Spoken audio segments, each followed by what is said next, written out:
जय माता दी। माँ महागौरी आप सभी की सदा रक्षा करे। देवी भगवती के 8वें शक्ति स्वरूप को माँ महागौरी के नाम से जाना जाता है। माँ महागौरी के पूजन का विशेष दिन है नवरात्रि का 8वां दिन, जिसे महाअष्टमी भी कहा जाता है। माँ महागौरी की कृपा से कई असंभव कार्य भी संभव होने लगते हैं और भक्तों की अधूरी मनोकामनाएं भी पूर्ण होने लगती हैं। प्रिय श्रोताओ, आज की इस वीडियो में आप माँ महागौरी की कथाएं सुनेंगे, साथ ही सुनेंगे श्री दुर्गा चालीसा पाठ, आरती और क्षमा याचना भी। आइए हम सभी मिलकर पहले माँ महागौरी का ध्यान करें। माँ महागौरी का स्वरूप अत्यंत गौरवर्ण और दिव्य है। माँ के गौरवर्ण को शंख, चक्र और कंद के फूल के समान माना गया है। माँ का वाहन वृषभ है। इनकी 4 भुजाएं हैं। इनके दाहिने हाथ में त्रिशूल है और दूसरा दाहिना हाथ अभय मुद्रा में है। माँ ने बाएं हाथ में डमरू धारण किया है और एक अन्य बायां हाथ वरद मुद्रा में है। इस स्वरूप में माँ अत्यंत शांत प्रतीत होती है। माँ महागौरी पूर्णतः श्वेत वस्त्र और आभूषण धारण करती है, इसलिए इनका एक नाम श्वेतांबर धरा भी है। और आज हम सभी माँ महागौरी को बारंबार प्रणाम करते हैं। प्राचीन कथा के अनुसार एक बार शौनक आदि 88,000 ऋषियों ने महर्षि वेद व्यास जी से पूछा, प्रभु, अपने गणों तथा देवी के साथ अंतर्ध्यान होकर भगवान शिव कहाँ गए, कहाँ रहे और फिर कहाँ क्या करके विरत हुए? तब व्यास जी ने कहा, महर्षियों, पर्वतों में श्रेष्ठ और विचित्र कंदराओं से सुशोभित जो परम सुंदर मंत्राचल है, वही अपनी तपस्या के प्रभाव से देवाधिदेव महादेव जी का प्रिय निवास स्थान हुआ।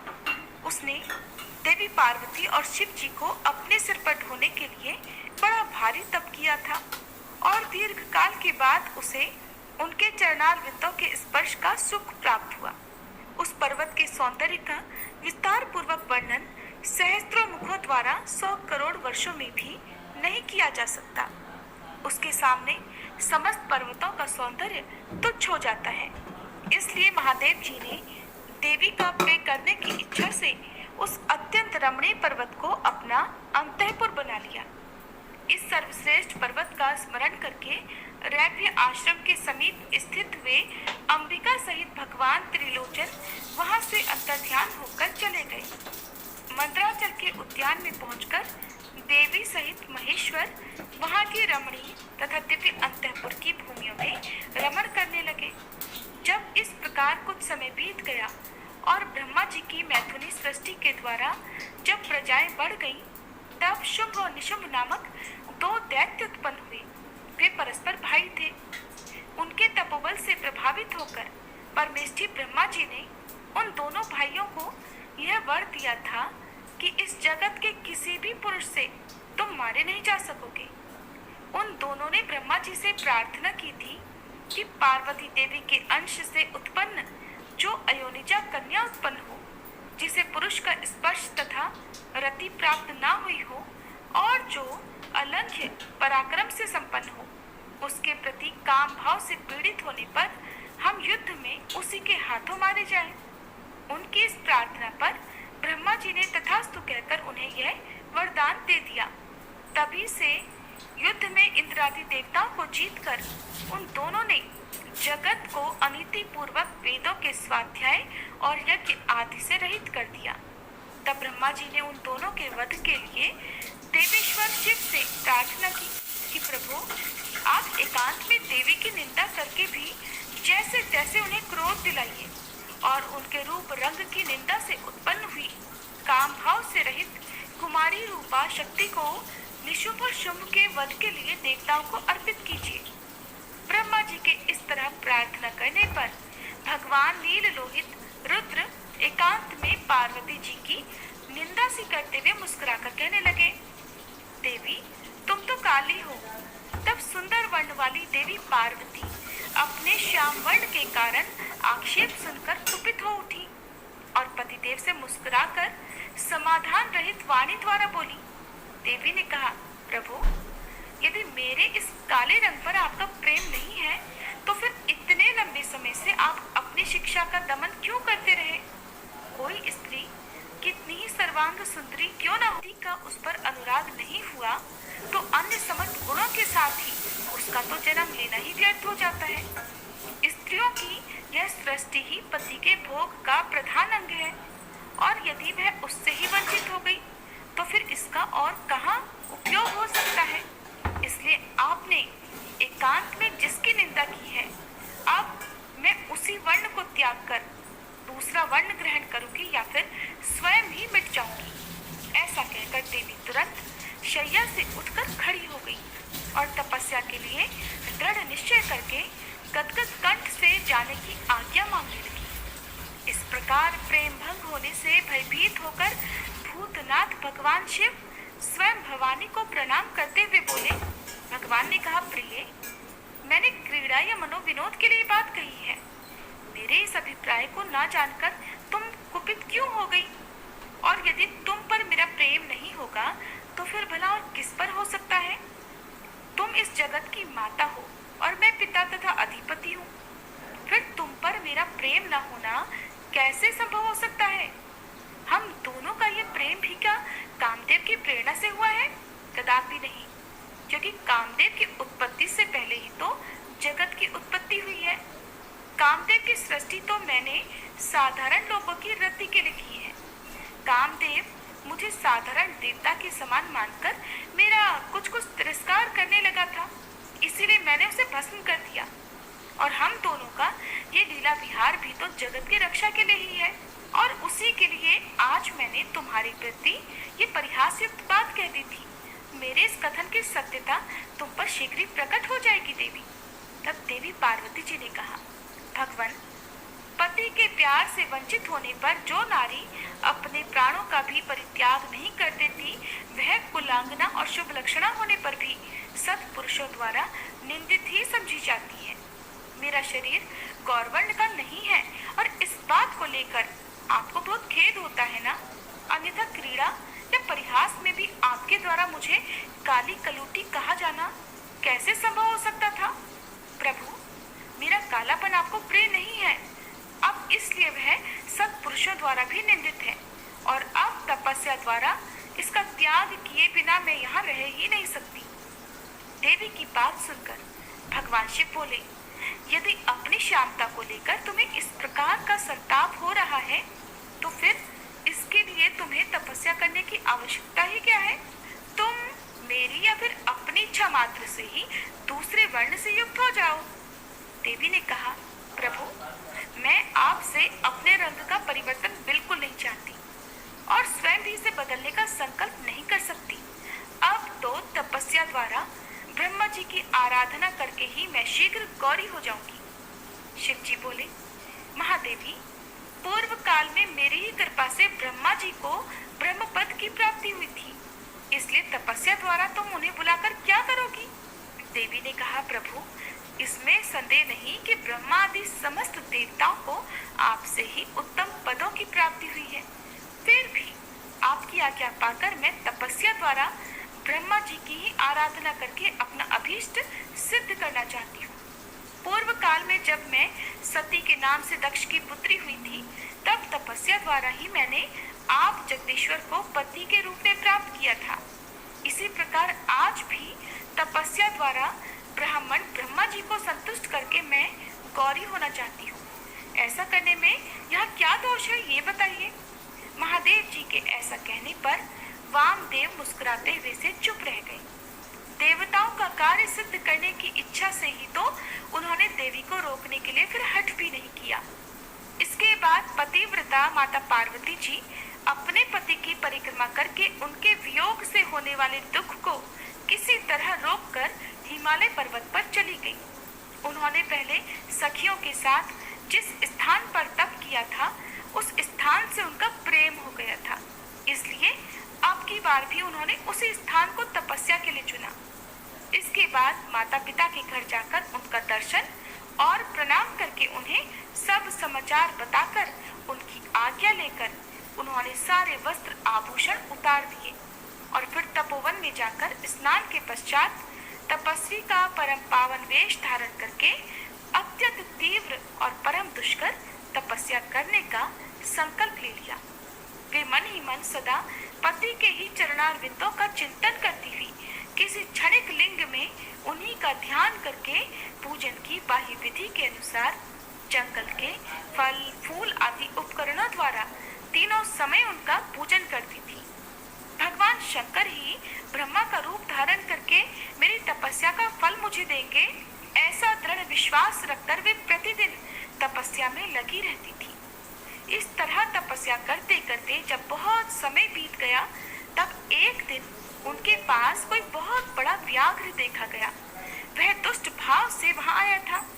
पार्वती जी के निकट आते ही उस दुरात्मा का शरीर जड़वत हो गया और वह उनके समीप चित्र लिखित सा दिखाई देने लगा।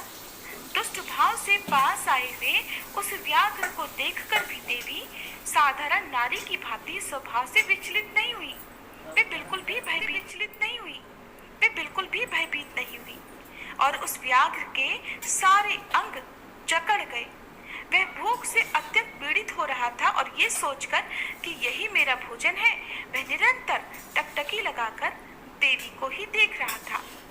देवी के सामने खड़ा खड़ा वह उनकी उपासना सी करने लगा। इधर देवी के हृदय में सदा यही भाव आता था कि यह व्याघ्र मेरा ही उपासक है, दुष्ट वन जंतुओं से मेरी रक्षा करने आया है।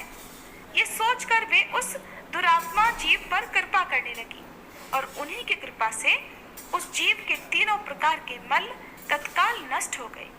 फिर तो उस व्याघ्र को सहसा देवी के स्वरूप का बोध हो गया। अब उसकी भूख मिट गई और उसके अंगों की जड़ता भी दूर हो गई। साथ ही उसकी जन्म सिद्ध दुष्टता भी नष्ट हो गई और निरंतर तृप्ति बनी रहने लगी।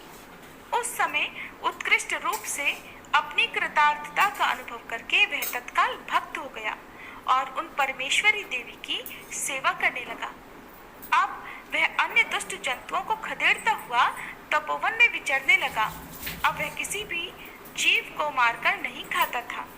इधर देवी की तपस्या बढ़ी और तीव्र से तीव्रतर होती चली गई। देवता शुंभ आदि दैत्यों के दुराग्रह से दुखी होकर ब्रह्मा जी की शरण में गए। उन्होंने शत्रु पीड़ा जनित अपने दुख को उनसे निवेदन किया। शुंभ और निशुंभ वरदान पाने के घमंड से देवताओं को जैसे जैसे दुख देते थे, वह सब सुनकर ब्रह्मा जी को उन पर बड़ी दया आई।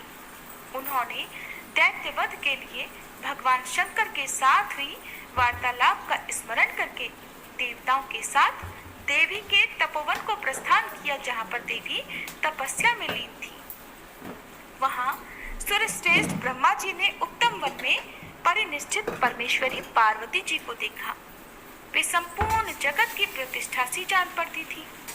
अपने श्री हरि के तथा रुद्रदेव के भी जन्मदाता पिता महामहेश्वर की भार्या आर्या जगन्माता गिरिराज नंदनी पार्वती जी को ब्रह्मा जी ने प्रणाम किया।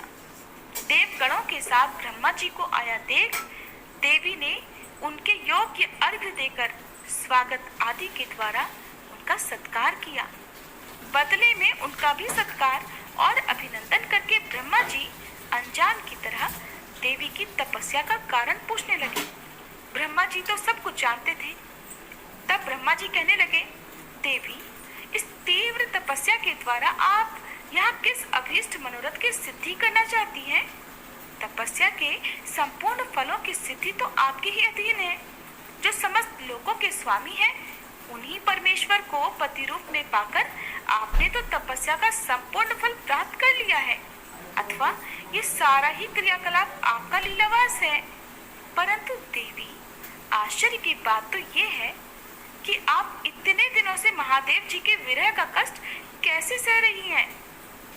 देवी ने कहा, ब्राह्मण, जब सृष्टि के आदिकाल में महादेव जी से आपकी उत्पत्ति सुनी जाती है, तब समस्त प्रजाओं में प्रथम होने के कारण आप मेरे ज्येष्ठ पुत्र होते हैं।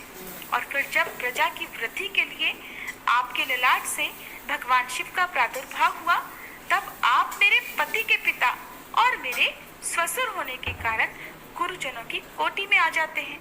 और जब मैं ये सोचती हूँ कि स्वयं मेरे पिता गिरिराज हिमालय आपके पुत्र हैं, तब आप मेरे साक्षात पितामह लगते हैं। लोक पितामह, इस तरह आप लोक यात्रा के विधाता हैं। अंतःपुर में पति के साथ जो वृतांत घटित हुआ है उसे मैं आपके सामने कैसे कह सकूंगी, इसलिए यहाँ बहुत कहने से क्या लाभ है। ब्रह्मा जी, मेरे शरीर में जो ये कालापन है इसे सात्विक विधि से त्याग कर मैं गौर वर्णा होना चाहती हूँ। ब्रह्मा जी बोले, देवी, इतने ही प्रयोजन के लिए आपने ऐसा कठोर तप क्यों किया? क्या इसके लिए आपकी इच्छा मात्र ही पर्याप्त नहीं थी, या फिर ये भी आपकी कोई लीला ही है? जगन्माता, आपकी लीला भी तो लोकहित के लिए ही होती है, इसलिए आप इसके द्वारा मेरे एक अभीष्ट फल की सिद्धि कर दीजिए। निशुंभ और शुंभ नामक दो दैत्य हैं, उनको मैंने वर दे रखा है, इससे उनका घमंड बहुत बढ़ गया है और वे देवताओं को सता रहे हैं। उन दोनों को आपके ही हाथों मारे जाने का वरदान मुझसे प्राप्त हुआ है, इसलिए अब विलंब करने से कोई लाभ नहीं। आप क्षण भर के लिए सुस्थिर हो जाइए। आपके द्वारा जो शक्ति रची या छोड़ी जाएगी वही उन दोनों के लिए काल हो जाएगी। ब्रह्मा जी के इस प्रकार प्रार्थना करने पर गिरिराज कुमारी देवी पार्वती सहसा अपने काली त्वचा के आवरण को उतार कर गौर वर्णा हो गई। त्वचवा कोश अर्थात काली त्वचा में आवरण रूप से त्यागी गई जो उनकी शक्ति थी, उसका नाम कौशिकी हुआ। वह काले मेघ के समान कांति वाली कृष्ण वर्णा कन्या हो गई।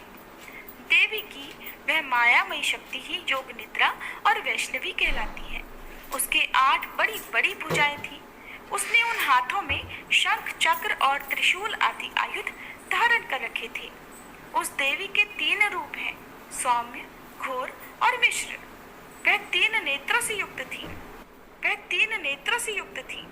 उसने मस्तक पर अर्धचंद्र का मुकुट धारण कर रखा था।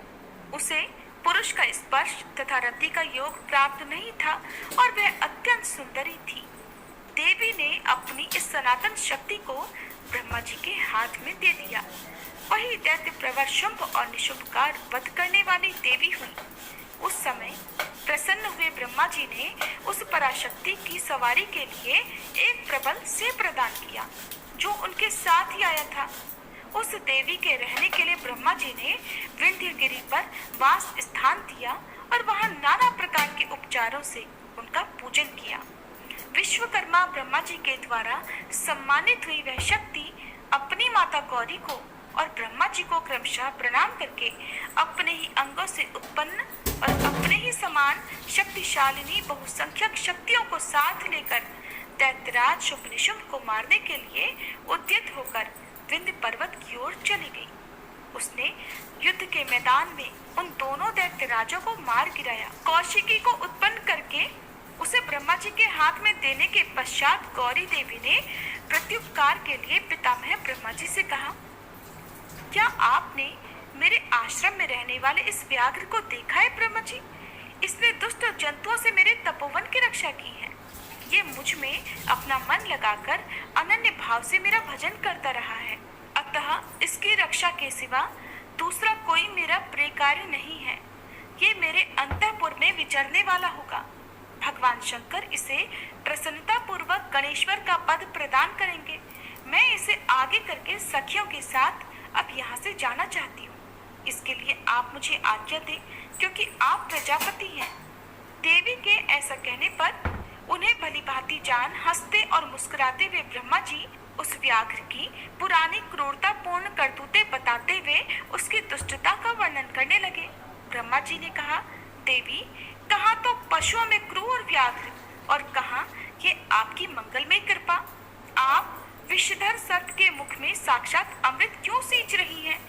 ये केवल व्याघ्र के रूप में रहने वाला कोई दुष्ट निशाचर है। इसने तो बहुत सी गौओं और तपस्वी ब्राह्मणों को खा डाला है। ये उन सब को इच्छानुसार ताप देता हुआ मनमाना रूप धारण करके विचरता है, इसलिए इसे अपने पाप कर्म का फल अवश्य भोगना चाहिए। ऐसे दुष्टों पर आपको कृपा करने की क्या आवश्यकता है? इस स्वभाव से ही कलुषित चित्त वाले दुष्ट जीव से देवी को क्या काम है? तब देवी बोली, आपने जो कुछ कहा है वो सब ठीक है। ये ऐसा ही सही फिर भी मेरी शरण में आ गया है, इसलिए मुझे इसका त्याग नहीं करना चाहिए। ब्रह्मा जी ने कहा, देवी, इसकी आपके प्रति भक्ति है, इस बात को जाने बिना ही मैंने आपके समक्ष इसके पूर्व चरित्र का वर्णन कर दिया। यदि इसके भीतर भक्ति है तो पहले के पापों से भला इसका क्या बिगड़ने वाला है, क्योंकि आपके भक्त का तो कभी नाश ही नहीं हो सकता। जो आपकी आज्ञा का पालन नहीं करता वह पुण्य कर्मा होकर भी क्या करेगा। देवी, आप ही अजन्मा, बुद्धिमती, पुरातन शक्ति और परमेश्वरी हैं। सबके बंध और मोक्ष की व्यवस्था तो आपके ही अधीन है। आपके सिवा पराशक्ति कौन है? आपके बिना किसको कर्मजनित सिद्धि प्राप्त हो सकती है? अतः ये पापाचारी व्याघ्र भी आज आपकी कृपा से परम सिद्धि प्राप्त करे, इसमें कौन बाधक हो सकता है। इस प्रकार उनके परम तत्व का स्मरण कराकर ब्रह्मा जी ने जब उचित प्रार्थना की तब गौरी देवी तपस्या से निवृत्त हुई। इसके बाद देवी की आज्ञा लेकर ब्रह्मा जी अंतर ध्यान हो गए। फिर देवी ने अपने वियोग को न सह सकने वाले माता पिता मैना और हिमवान का दर्शन करके उन्हें प्रणाम किया और उन्हें नाना प्रकार से आश्वासन दिया। इसके बाद देवी ने तपस्या के प्रेमी तपोवन के वृक्षों को देखा। वे उनके सामने पुष्पों की वर्षा कर रहे थे। ऐसा जान पड़ता था मानो उनसे होने वाले वियोग के शोक से पीड़ित होकर वे पुष्प नहीं आंसू बरसा रहे हों। अपनी शाखाओं पर बैठे हुए पक्षियों के कलरवों के व्याज से मानो वे व्याकुलता पूर्वक नाना प्रकार से दीनतापूर्ण विलाप कर रहे थे। इसके बाद पति के दर्शन के लिए उतावली होकर उस व्याघ्र को औरस पुत्र की तरह स्नेह से आगे करके सखियों से बातचीत करती और देह के दिव्य प्रभा से दसों दिशाओं को उद्दीप्त करती हुई गौरी देवी मंदराचल को चली गई, जहाँ संपूर्ण जगत के आधार, सृष्टा, पालक और संहारक पतिदेव महेश्वर विराजमान थे। उधर द्वारपाल बड़ी उतावली से देवी की राह देखते थे। उनके साथ ही महादेव जी भी देवी के आगमन के लिए उत्सुक थे। जब वे भवन में प्रवेश करने लगी तब शंकित हो उन प्रेम जनित भावों से वे उनकी ओर देखने लगे। देवी भी उनकी ओर उन्हीं भावों से देख रही थी। उस समय उस भवन में रहने वाले श्रेष्ठ पार्षदों ने देवी की वंदना की। फिर देवी ने विनयुक्त वाणी द्वारा भगवान त्रिलोचन को प्रणाम किया। वे प्रणाम करके अभी उठने भी नहीं पाई थी कि परमेश्वर ने उन्हें दोनों हाथों से पकड़कर बड़े आनंद के साथ हृदय से लगा लिया। फिर मुस्कुराते हुए वे एकटक नेत्रों से उनके मुखचंद्र की सुधा का पान सा करने लगे। फिर उनसे बातचीत करने के लिए उन्होंने पहले अपनी ओर से वार्ता आरंभ की। देवाधिदेव महादेव जी बोले, सर्वांग सुंदरी प्रिय, क्या तुम्हारी वह मनोदशा दूर हो गई जिसके रहते तुम्हारे क्रोध के कारण मुझे अनुनय विनय तक का भी कोई उपाय नहीं सूझता था? यदि साधारण लोगों की भांति हम दोनों में भी एक दूसरे के अप्रिय का कारण विद्यमान है, तब तो इस चराचर जगत का नाश हुआ ही समझना चाहिए। मैं अग्नि के मस्तक पर स्थित हूँ और तुम सोम के। हम दोनों से ही ये अग्नि सोमात्मक जगत प्रतिष्ठित है। जगत के हित के लिए स्वेच्छा से शरीर धारण करके विचरने वाले हम दोनों के वियोग में ये जगत तो निराधार हो जाएगा। इसमें शस्त्र और युक्ति से निश्चित किया हुआ दूसरा हेतु भी है। ये स्थावर जंगम रूप जगत वाणी और अर्थमय ही है। तुम साक्षात वाणीमय अमृत हो और मैं अर्थमय परम उत्तम अमृत हूँ। ये दोनों अमृत एक दूसरे से विलग कैसे हो सकते हैं? तुम मेरे स्वरूप का बोध कराने वाली विद्या हो और मैं तुम्हारे दिए हुए विश्वास पूर्ण बोध से जानने योग्य परमात्मा हूँ। हम दोनों क्रमशः विद्यात्मा और वैद्यात्मा हैं। फिर हम में वियोग होना कैसे संभव है? मैं अपने प्रयत्न से जगत की सृष्टि और संहार नहीं करता। एकमात्र आज्ञा से ही सबकी सृष्टि और संहार उपलब्ध होते हैं, और जब तक ये आज्ञा मुझे प्राप्त नहीं हो जाती मेरे लिए सब कुछ असंभव है। और देवी, ये अत्यंत गौरवपूर्ण आज्ञा तुम ही तो हो। ऐश्वर्य का एकमात्र सार आज्ञा है, क्योंकि वही स्वतंत्रता का लक्षण है, और आत्मा से वियुक्त होने पर मेरा ऐश्वर्य भला कैसे होगा? हम लोगों का एक दूसरे से विलग होना असंभव है। देवी, देवताओं के कार्य की सिद्धि के उद्देश्य से ही मैंने उस समय उस दिन लीला पूर्वक व्यंग्य वचन कहा था। और देवी, तुम्हें भी तो सब कुछ पता था, तुम तो अनजान नहीं थी, फिर भला तुम कुपित कैसे हो गई? इसीलिए यही कहना पड़ता है कि तुमने मुझ पर जो क्रोध किया था वह त्रिलोकी की रक्षा के लिए ही था, क्योंकि तुम में ऐसी कोई बात नहीं है जो जगत के प्राणियों का अनर्थ करने वाली हो। इस प्रकार प्रिय वचन बोलने वाले साक्षात परमेश्वर शिव के प्रति श्रृंगार रस के सारभूत भावों की प्राकृतिक जन्मभूमि देवी पार्वती अपने पति की कही हुई यह मनोहर बात सुनकर इसे सत्य जानकर मुस्कुरा कर रह गई। लज्जावश वे कुछ कह ही नहीं सकी, केवल कौशिकी के यश का वर्णन छोड़कर और कुछ भी उन्होंने नहीं कहा। देवी ने कौशिकी के विषय में जो कुछ कहा अब उसका वर्णन करते हैं। देवी बोली, भगवान, मैंने जिस कौशिकी की सृष्टि की है उसे क्या आपने नहीं देखा? वैसी कन्या न तो इस लोक में हुई है और न ही कभी होगी। ऐसा कहकर देवी ने उसके विंध्य पर्वत पर निवास करने और युद्ध के मैदान में शुंभ और निशुंभ का वध करके उन पर विजय पाने का प्रसंग सुनाकर उसके बल पराक्रम का वर्णन महादेव जी के सम्मुख कहा। इसके साथ ये भी बताया कि वह उपासना करने वाले लोगों को सदा प्रत्यक्ष फल देती हैं तथा निरंतर लोगों की रक्षा करती रहती हैं। प्रभु, इस विषय में ब्रह्मा जी ही आपको आवश्यक बातें बताएंगे। उस समय इस प्रकार बातचीत करती हुई देवी की आज्ञा से ही एक सखी ने उस व्याघ्र को लाकर उनके सामने खड़ा कर दिया। उसे देखकर देवी कहने लगी, देव, ये व्याघ्र मैं आपके लिए भेंट स्वरूप लाई हूँ, आप इसे देखिए। इसके समान मेरा उपासक दूसरा कोई नहीं है। इसने तो दुष्ट जंतुओं के समूह से मेरे तपोवन की रक्षा की थी। ये मेरा अनन्य भक्त है। इसने जिस प्रकार मेरी रक्षा की, अब यह मेरा विश्वास पात्र बन गया है। मेरी प्रसन्नता के लिए देखिए प्रभु, ये अपना क्षेत्र छोड़कर यहाँ आ गया है।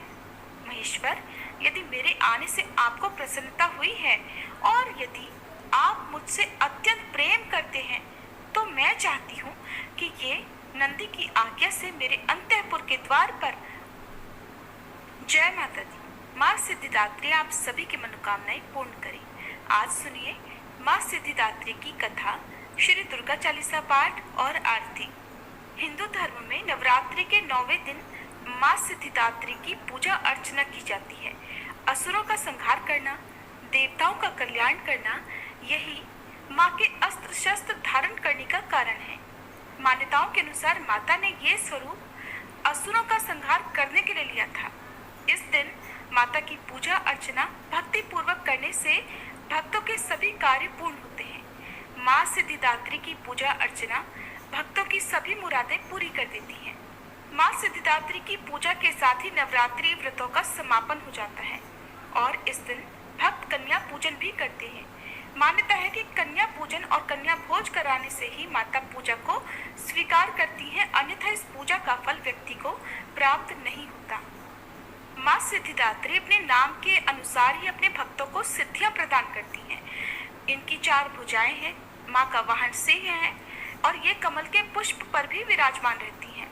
माँ सिद्धिदात्री चतुर्भुजा है और माँ ने अपने 2 हाथों में शंख और चक्र धारण किए हुए हैं, जबकि अन्य 2 हाथ आशीर्वाद और अभय मुद्रा में हैं। माँ को प्रायः श्वेत और पीले रंग के वस्त्र धारण करे हुए दिखाया जाता है, जो पवित्रता और दिव्य कृपा का प्रतीक है।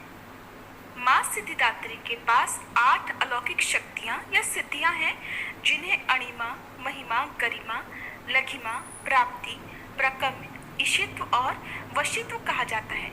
अणिमा का अर्थ है अपने शरीर को परमाणु के आकार तक छोटा कर लेना। महिमा का अर्थ है अपने शरीर को अनंत आकार तक फैला लेना।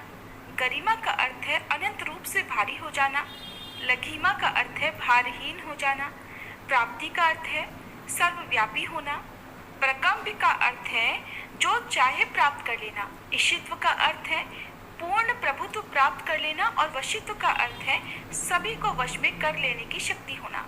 और भगवान शिव ने देवी सिद्धिदात्री की कृपा से ही इन सभी 8 शक्तियों का आशीर्वाद प्राप्त किया था, जिस कारण वे अर्धनारीश्वर भी कहलाए। भगवान शिव ने अर्धनारीश्वर रूप क्यों धरा, इसके पीछे भी एक रोचक कथा प्रचलित है। भगवान शिव एक बार योग और सृष्टि की संरचना से जुड़ी बातें सप्तऋषियों को बता रहे थे। इन सप्तऋषियों में से भृगु ऋषि भगवान शिव जी के परम भक्त थे। योग का यह कार्यक्रम कांति सरोवर के किनारे हो रहा था। इस समय भगवान शिव के साथ देवी पार्वती जी भी विराजमान थी। भृगु ऋषि अपने स्थान से उठे और भगवान शिव की परिक्रमा करने लगे। शिव जी के साथ पार्वती जी भी बैठी थी, लेकिन उन्होंने देवी पार्वती को अनदेखा करके केवल भगवान शिव की ही परिक्रमा की। भृगु ऋषि भगवान शिव और देवी पार्वती जी के बीच में से जगह बनाते हुए भगवान की परिक्रमा करने लगे। ये देखकर देवी पार्वती बहुत क्रोधित हुई। भगवान शिव ने देवी पार्वती की मनोदशा भांप ली और उन्हें अपने और निकट बैठने के लिए कहा। देवी ने ऐसा ही किया। भृगु ऋषि ने देखा कि भगवान शिव और देवी पार्वती जी के बीच से निकलने की पर्याप्त जगह नहीं है, तो भृगु ऋषि ने एक चूहे का रूप धारण कर लिया और शिव जी की परिक्रमा करने लगे।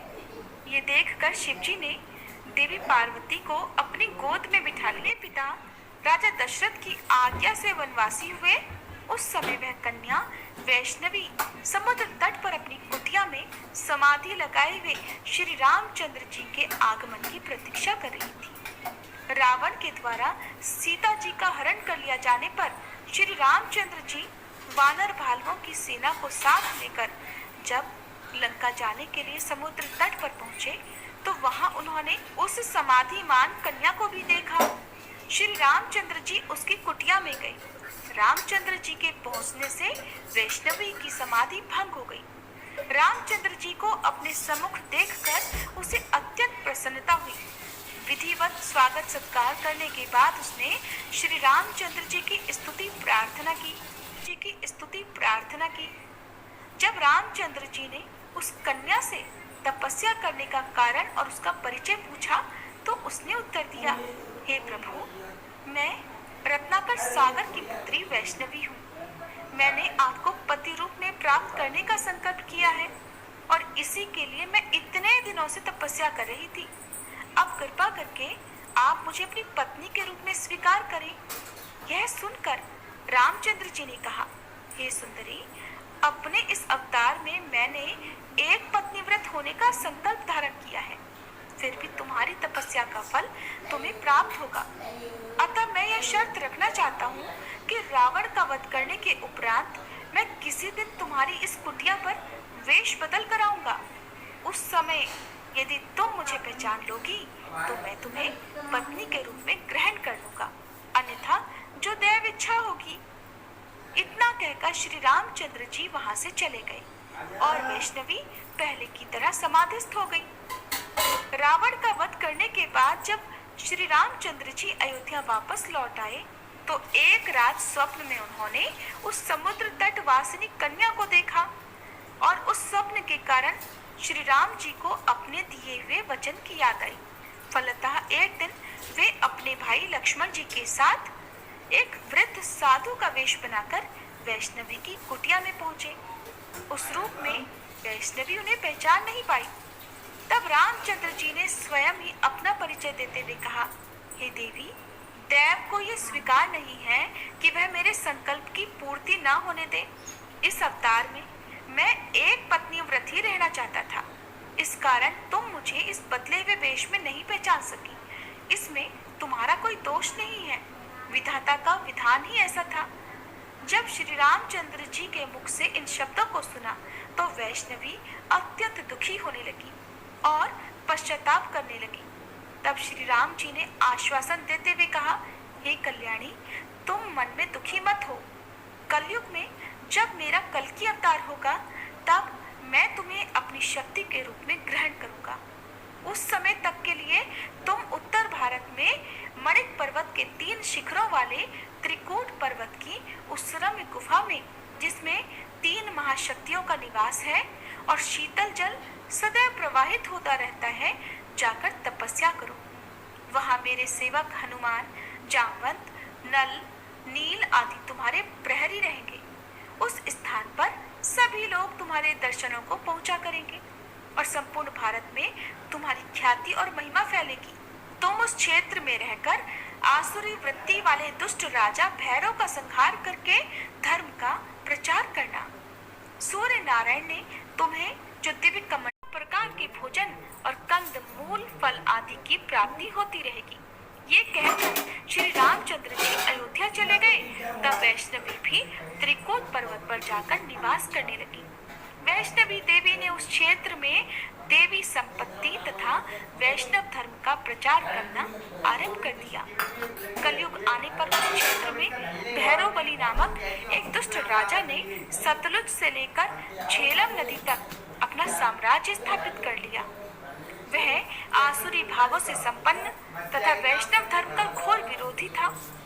वैष्णव धर्म के अनुयायियों पर वह तरह तरह के अत्याचार किया करता। उसके कारण उस क्षेत्र के निवासी भगवत भक्तों में हाहाकार मच गया। वैष्णवी देवी ने जब यह हाल देखा तो उन्होंने भैरव बली के विरुद्ध समस्त वैष्णवों को एकत्र करके भगवत भक्ति के प्रचार का आंदोलन प्रारंभ कर दिया। भगवती के चमत्कारों को देखकर सहस्त्रों व्यक्ति उनके अनुयायी बन गए और भगवती की प्रसिद्धि और चमत्कारों की चर्चा जब भैरव बली के कानों में पहुंची तब उसने भगवती की परीक्षा लेने का निश्चय किया। फिर एक बार देवी भगवती ने क्षेत्र के निवासियों को एक भंडारा दिया। उस भंडारे में सहस्त्रों व्यक्ति सम्मिलित हुए। देवी ने अपने दिव्य कमंडल में से तरह तरह के स्वादिष्ट भोजन से सभी को संतुष्ट किया। भैरव बली भी उस भंडारे में गुप्त रूप से सम्मिलित हुआ था। उसने जब देवी के चमत्कार और सौंदर्य को देखा तो वह उन पर मोहित हो गया और उसने मन ही मन निश्चय कर लिया कि मैं तो इस सुंदरी को ही अपनी पत्नी बनाऊंगा। वहां से लौटकर भैरव बली ने अपने दूत के द्वारा भगवती के पास यह समाचार भिजवाया कि राजा भैरव बली तुम्हारे साथ विवाह करना चाहते हैं, इसलिए तुम उनके प्रस्ताव को स्वीकार कर लो। भगवती ने इस प्रस्ताव को ठुकराते हुए दूत को उत्तर दिया कि भैरव बली अत्याचारी तथा अधर्मी है और मैं उसका सर्वनाश करके रहूंगी। दूत के मुख से भगवती के कहे हुए इन शब्दों को सुनकर भैरव बली अत्यंत क्रोधित हो गया। उसने अपनी सेना लेकर भगवती से युद्ध करने का निश्चय किया। उधर भगवती ने भी अपने सैनिकों की व्यूह रचना कर भैरव बली को दंड देने की ठान ली। कुछ समय बाद भैरव बली के सैनिकों ने भगवती के ऊपर आक्रमण कर ही दिया। भगवती ने उसकी सेना को मार भगाया और उसके बाद वे स्वयं माई देवा नामक स्थान से हटकर भूमिका अर्थात भूमि नामक स्थान पर चली गई।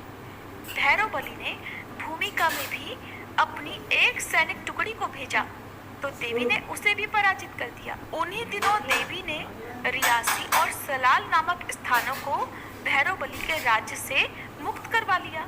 भूमिका के बाद देवी ने चरण पादुका नामक स्थान पर अपना शिविर लगाया। वहां से चलकर आदि कुमारी नामक स्थान पर वे कुछ दिनों तक रही। आदि कुमारी में भगवती ने अपने सैनिकों का जल कष्ट दूर करने के लिए एक सूखे तालाब को सुस्वादु जल से परिपूर्ण कर दिया जो अभी तक विद्यमान है। भैरव बली ने अपने सैनिकों के साथ इस स्थान पर तीनों ओर से चढ़ाई कर दी। इस स्थान पर जो भयंकर युद्ध हुआ उसमें भैरव बली के असंख्य सैनिक और सेनापति हताहत हुए। इसके बाद भगवती ने गर्भ गुफा में अपना डेरा डालकर युद्ध का संचालन किया। परिणाम स्वरूप इस क्षेत्र में भैरव बली और भगवती के सैनिकों में कदम कदम पर युद्ध होने लगे। आदि कुमारी के बाद सांझी छत और भैरव टाप पर भैरव बली को इतनी बड़ी पराजय मिली कि कुछ दिनों के लिए उसे युद्ध बंद करना पड़ा। इसी बीच भगवती ने किश्तवाड़, रामनगर तथा भद्रवाह आदि अनेकों स्थानों को भैरव बली के साम्राज्य से मुक्त कराकर वहां पर अपना शासन स्थापित कर लिया और करथला, पिंगला, राजेश्वरी आदि देवियों को इन स्थानों का शासन करने के लिए नियुक्त कर दिया। भैरव बली के साम्राज्य में केवल सतलुज का क्षेत्र बच गया। कुछ दिनों के बाद युद्ध बंद रखकर उसने एक बार फिर से नए सिरे से अपनी सेना संगठित की। इस बीच भगवती उस गुफा में जाकर निवास करने लगी थी जिसे आजकल वैष्णो देवी दरबार की पवित्र गुफा कहा जाता है। और जिसमें रहकर तपस्या करने के लिए रामचंद्र जी ने भगवती को आदेश दिया था। कुछ समय बाद भैरवबली ने अपनी सेना इकट्ठी करके उस गुफा पर आक्रमण कर दिया। जिस समय उसने गुफा के भीतर प्रवेश करना चाहा, उसी समय भगवती ने अपने चक्र द्वारा उसका सिर काट डाला और चक्र से कटा हुआ भैरवबली का मस्तक उस स्थान से लगभग 2 किलोमीटर की दूरी पर जा गिरा और वह वहीं गुफा के दरवाजे पर पड़ा रहा। इसके बाद देवी भैरव के कटे हुए मस्तक के पास जाकर बोली, अरे दुष्ट, इतने दिनों तक मैं तुझे खेल खिलाती रही थी, परंतु तू अपनी दुष्टता से बाज नहीं आया। अब इस स्थिति को प्राप्त होने के बाद तेरी क्या इच्छा रह गई, उसे भी कह दे। भगवती द्वारा इस प्रकार कहे जाने पर भैरवबली के मस्तक ने अत्यंत पश्चाताप प्रकट करते हुए कहा, हे देवी, मैं मूढ़ माया के वशीभूत होकर आपकी महिमा को नहीं जान पाया, जिसका फल मुझे प्राप्त हो चुका है। अब मेरी बस यही प्रार्थना है कि आप कृपा करके मेरे समस्त अपराधों को क्षमा कर दें। हे माता, पुत्र कुपुत्र हो सकता है, परंतु माता कभी कुमाता नहीं होती। आप मुझे अपनी शरण में जानकर सद्गति प्रदान करें और हे माते, ऐसा आशीर्वाद दें जिससे मुझ पापी को इस संसार में भी यश की प्राप्ति हो सके। भैरव के इस विनीत वचनों को सुनकर भगवती वैष्णवी ने दयालु होकर उससे कहा, हे भैरव, तुम्हारी आसुरी भावना अब नष्ट हो चुकी है और तुमने शुद्ध आत्मा से प्रायश्चित प्रकट करके मुझसे प्रार्थना भी की है। मैं तुम्हें ये वर देती हूँ कि भविष्य में मेरी पूजा के लिए जो लोग इस स्थान पर मेरे दर्शनों के लिए आएंगे, वे तुम्हारी भी पूजा करेंगे और वे मेरे दर्शनों के बाद तुम्हारे भी दर्शन करेंगे। इससे उनकी यात्रा सफल होगी और जो लोग तुम्हारे दर्शन नहीं करेंगे, उनकी यात्रा सफल नहीं होगी। इतना कहकर भगवती पुनः अपनी गुफा में जा विराजी और भगवान श्री राम के ध्यान में समाधिस्थ हो गई। भैरव का कटा हुआ मस्तक भी उसी स्थान पर पत्थर बन गया। भैरव का जो धड़ माता की गुफा के दरवाजे पर गिरा था, वो भी पत्थर का हो गया। जिस स्थान पर भैरव का मस्तक गिरा था, वहां पर इन दिनों भैरव का मंदिर बना हुआ है। भगवती वैष्णवी की गुफा की यात्रा करने वाले भक्त माता के दर्शन करने के बाद लौटते समय भैरव मंदिर के भी दर्शन करते हैं, परंतु माता के दर्शनों से पहले भैरव मंदिर के दर्शन नहीं किए जाते। ऐसी मान्यता है भगवती वैष्णवी अपनी पवित्र गुफा में समाधिस्थ होकर भगवान श्री राम का ध्यान कर रही है और कल की अवतार होने की प्रतीक्षा में है। पवित्र गुफा में जो 3 पिंडियां हैं, वे भगवती महाकाली, महालक्ष्मी और महासरस्वती की प्रतीक हैं। भगवती वैष्णवी सीता जी के अंश से उत्पन्न हुई है, इसलिए वे भगवती महालक्ष्मी जी की ही प्रतिरूप हैं। गुफा में स्थित पिंडियों में बीच वाली पिंडी भगवती महालक्ष्मी जी की है। उसी को भगवती वैष्णवी भी कहा जाता है और भक्तजनों को वैष्णो माता के नाम से उस पिंडी के दर्शन कराए जाते हैं। वैष्णो शब्द वैष्णो देवी का ही अपभ्रंश नाम है। क्षेत्रीय भाषा के अनुसार भगवती वैष्णवी देवी ही वैष्णो देवी के नाम से प्रसिद्ध है। कलयुग के अंत में भगवान विष्णु जब कल की अवतार लेंगे, उस समय यही भगवती वैष्णवी देवी उनकी मुख्य शक्ति होगी। उस समय वे दुष्टों का संहार करके संसार में धर्म की स्थापना तथा अधर्म का विनाश करेंगी। जो श्रद्धालु भक्त वैष्णो देवी दर्शन करने जाते हैं, उनकी सभी मनोकामनाएं देवी माँ पूर्ण करती हैं। सभी प्रेम से बोलिए माँ वैष्णवी देवी की जय। अब सुनिए श्री दुर्गा चालीसा पाठ और माँ महागौरी की आरती। नमो नमो दुर्गे सुख करनी, नमो नमो अम्बे दुख हरनी। निरंकार है ज्योति तुम्हारी, तिहु लोक फैली उजियारी। शशि ललाट मुख महाविशाला, नेत्र लाल प्रकृति विकराला। रूप मातु को अधिक सुहावे, दर्श करत जन अति सुख पावे। तुम संसार शक्ति लकीना, पालन हेतु अन्न धन दीना। अन्नपूर्णा हुई जगपाला, तुम ही आदि सुंदरी बाला। प्रलय काल सब नाशनहारी, तुम गौरी शिव शंकर प्यारी, शिव योगी तुम्हारे गुण गावे, ब्रह्मा विष्णु तुम्हें नित ध्यावे। रूप सरस्वती को तुम धारा, दे सुबुद्धि ऋषि मुनिन उबारा। धर्यो रूप नरसिंह को अम्बा, प्रगट भई फाड़ कर खम्बा। रक्षा करि प्रहलाद बचायो, हिरणाकश को स्वर्ग पठायो। लक्ष्मी रूप धरो जग माही, श्री नारायण अंग समाही। क्षीर सिंधु में करत विलासा, दया सिंधु दीजे मन आसा। हिंगलाज में तुम ही भवानी, महिमा अमित न जात बखानी। मातंगी और धूमावती माता, भुवनेश्वरी बगला सुखदाता। श्री भैरव तारा जगतारिणी, छिन्न भाल भव दुख निवारिणी। के हरि वाहन सोह भवानी, लांगुर वीर चलत अगवानी। कर में खप्पर खड्ग विराजे, चाको देख काल डर भाजे। सोहे अस्त्र और त्रिशूला, जाते उठत शत्रु ही शूला। नगर कोटि में तुम ही विराजत, तिहु लोक में डंका बाजत। शुंभ निशुंभ दानव तुम मारे, रक्त बीज शंखन संहारे। महिषासुर नृप अति अभिमानी, जहि अखबार मही अकुलानी। रूप कराल कालिका धारा, सेन सहित तुम तिहि संहारा। परिगाढ़ संतन पर जब जब, भई सहाय मातु तुम तब तब। अमरपुरी अरुबा सब लोका, तब महिमा सब रहे अशोका। ज्वाला में है ज्योति तुम्हारी, तुम्हें सदा पूजे नर नारी। प्रेम भक्ति से जो जस गावे, सुख दारिद्र निकट नहीं आवे। ध्यावे तुम्हें जो नर मन लाई, जन्म मरणता को छुट जाई। जोगी सुर मुनि कहत पुकारी, योग न हो बिन शक्ति तुम्हारी। शंकर आज रज तप कीनो, काम अरु क्रोध जीत सब लीनो। निषदन ध्यान धरो शंकर को, काहू काल नहीं सुमिरो तुमको।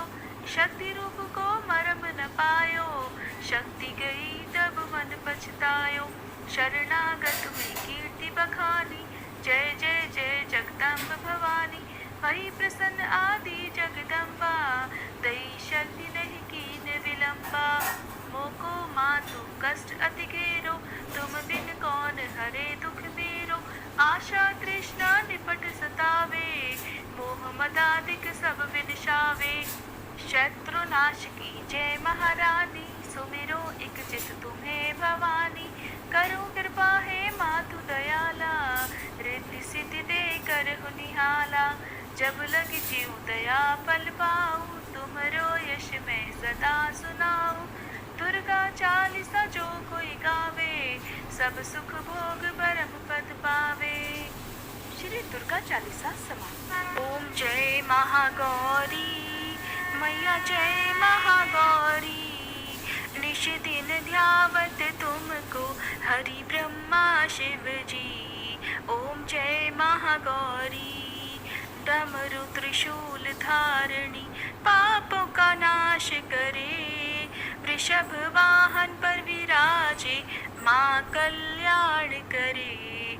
ओम जय महागौरी। श्वेत वस्त्र मैया का छवि है मन भावन, सच्चे मन से पुकारे मन भावन। सच्चे मन से पुकारो, मैया देगी दर्शन। ओम जय महागौरी। गौर वर्ण मैया का साधक रहे प्रसन्न, श्रद्धा पुष्प चढ़ाओ, पावन कर दो मन। ओम जय महागौरी। आठवें नवरात्रे में पूजा माँ की करो, माँ विपदा है मिटाती, माँ का ध्यान धरो। ओम जय महागौरी। अवतार लियो दक्ष के घर में, लीला निराली की। शिव बैरागी खोए, मोहिनी थी डाली। ओम जय महागौरी। शरणागत की रक्षक माता भवानी तुम, सुन लो माता अर्जी, आए द्वार तुम्हारे हम। ओम जय महागौरी। मंदिर में माँ तेरे सदा ही सुख बरसे, अन्न धन सब माँ पावे, अपूर्ण नर ना रहे। ओम जय महागौरी।